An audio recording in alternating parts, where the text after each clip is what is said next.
How far would you be willing to go to uncover a hidden truth? Even if it meant risking everything, your peace, your future, your very foundation? Before we begin, let me ask you again. How far would you go, knowing the truth could burn your whole world to ash? Hey there, friend. I'm glad you're here. If this is your first time visiting, make sure to hit that subscribe button, turn on the bell icon, and share this story with someone who needs to hear it. Drop a comment below and tell me where you're tuning in from. I always love reading your stories too. Now, let's begin. The soft buzz of his phone broke the stillness, vibrating against the polished surface of his oak desk. Adrien looked up from the glare of his laptop screen, his eyes heavy from hours buried in quarterly financials. He reached for the device instinctively, without much thought, more a reflex than interest. One new message. No contact name. No chat history. No subject. Just a single line. Redwood Tavern. Back booth. Come now if you want the truth. Adrien blinked, frowning. No emojis. No links. No flashy bait. Just a plain message, cold, intentional, and unervingly direct. His first thought. Wrong number. Second. Probably a scam or some weird mistake. But something in his chest tightened. There was a weight to the words. A sharpness. It felt too intentional to ignore. Come now if you want the truth. That phrase echoed in his head like a warning bell, crawling under his skin and anchoring in his gut. He didn't have to guess what it was about. Somehow, he already knew. It was her. Elise. She'd told him she'd be at her mother's house for the evening. Just for a bit, she'd said casually, like it was nothing. No red flags.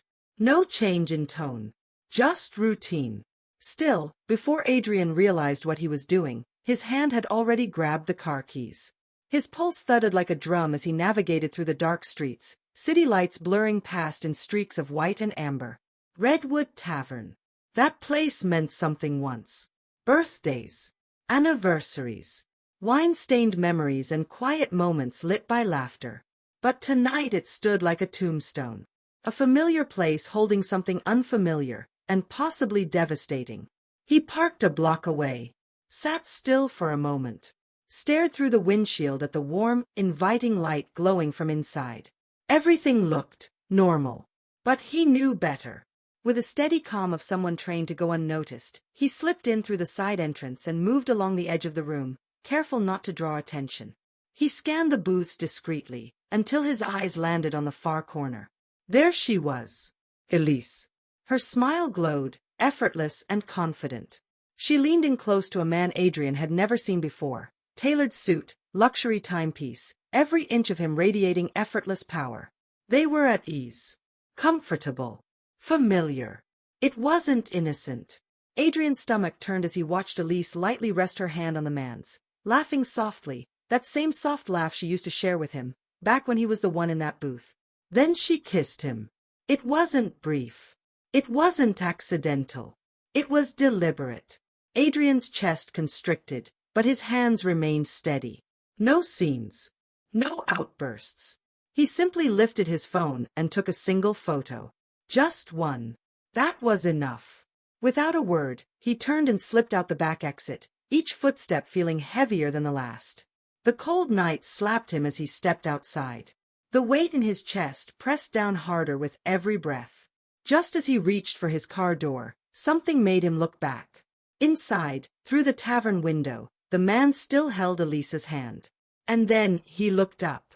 Their eyes locked. The stare wasn't accidental. It was deliberate. Calculated. Icy. And then, he leaned in and whispered something to Elise. She stiffened. Her grin collapsed in an instant. Her gaze snapped up, searching the room in panic, looking for someone. Looking for him. She didn't spot Adrien. But Adrien saw all he needed. This wasn't an accident. That message wasn't a warning. It was a lure. A trap. The man wanted Adrien to witness it. Every second of it. Adrien drove home through a fog of confusion and silent fury. His thoughts spun wildly, but his face remained blank. Hello. The house was untouched. Dinner waiting on the table. Her favorite candle still flickering in the center. But something inside him had snapped loose, shifted permanently. He sank into the silence of the living room, eyes locked on their wedding portrait framed on the wall. Then his phone buzzed again. A message from Elise. Clinical. Cold. I want a divorce. That was all it said. No apology. No explanation. Just a declaration, cold and final, like a line carved through the middle of their shared history. From that moment on, she made it clear, any further interaction would go through lawyers. Nothing more. Nothing personal. Adrien didn't respond. Didn't lash out. Didn't even let a tear fall. He just sat there, hollow and still, as reality washed over him. By the time the sun came up, he was already on the phone with a lawyer, Miranda Chase, a seasoned, sharp-minded woman with no patience for drama. She listened without interruption, then gave him clear, clinical instructions. Send me everything. So he did. The photo. The anonymous text. Bank records. Details of all shared accounts. By the end of the same day, Adrien had started shutting everything down. Her cards. Cancelled. Joint accounts. Frozen. Passwords. Changed. Not out of spite. Out of necessity. She had chosen her path. All he was doing now was following through. 2 days later, a letter arrived from her attorney, a smug, overly polished man named Damon Pierce. The tone was demanding. Adrien must immediately resume financial support for Elise, or face consequences. Miranda's reply was ruthless. She attached Elise's own message, the one cutting off direct communication, and then listed every financial step Adrien had taken since. Every closure. Every safeguard. Elise's legal team tried to spin a narrative. They painted her as abandoned, lost, misunderstood. Soon, the whispers began. Friends called, asking why Adrien was being so cold. Family members dropped subtle hints, suggesting Elise must have been overwhelmed or confused. Adrien never defended himself. He didn't explain. He let them believe whatever version made them feel better. Meanwhile, Miranda dug deeper, and what she uncovered hit like a wrecking ball. Elise had attempted to siphon money from an old account neither of them had touched in years, one that still held enough to cause real damage. She'd nearly gotten away with it. But Miranda caught it in time. This wasn't a devastated spouse looking for comfort. It was a calculated play. What followed was a long, bitter legal fight. Elise's attorney portrayed her as the heartbroken wife, driven into another man's arms by a husband who'd grown cold and distant. But Miranda tore that illusion apart, piece by piece. In court, she presented Elise's own written words, cutting off Adrien with no room for reconciliation. Then came the financial evidence, attempted theft, digital traces, and the photograph that captured it all. Then things turned darker. Anonymous reports began surfacing at Adrien's workplace, vague accusations questioning his integrity. Whispers spread. Business deals stalled. Colleagues pulled back. But Adrien didn't react emotionally. Instead, with Miranda's help, he initiated a complete internal investigation, clearing his name thoroughly and publicly. Every rumor died under the weight of hard facts. The attacks stopped.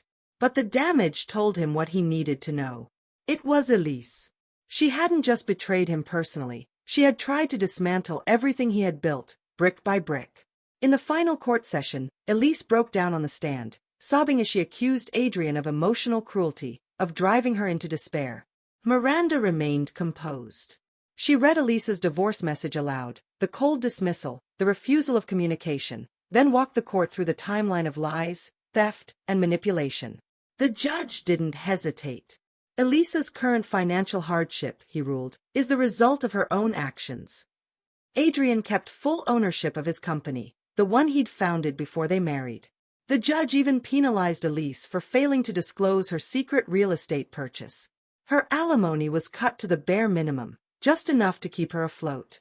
Elise's facade crumbled. She left the courthouse without a word. Alone. Defeated. Reputation in tatters.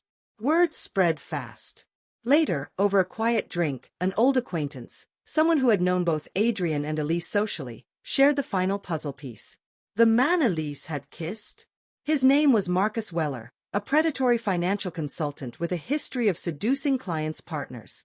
Marcus had sent the anonymous message to Adrien deliberately. He wanted Adrien to catch them in the act.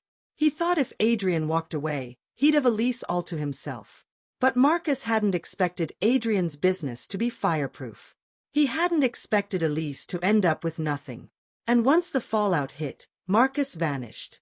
No goodbyes. No rescue. He severed all ties and disappeared, leaving Elise broken and isolated. Adrien didn't feel satisfaction in her downfall. There was no celebration. He didn't gloat. He didn't smile. He simply moved on, steady, quiet, changed. The man who once believed in forever now lived with sharper eyes and quieter strength. The scars would remain, but he understood something now. He hadn't lost everything. He had only lost the illusion. And sometimes, that's the hardest truth of all.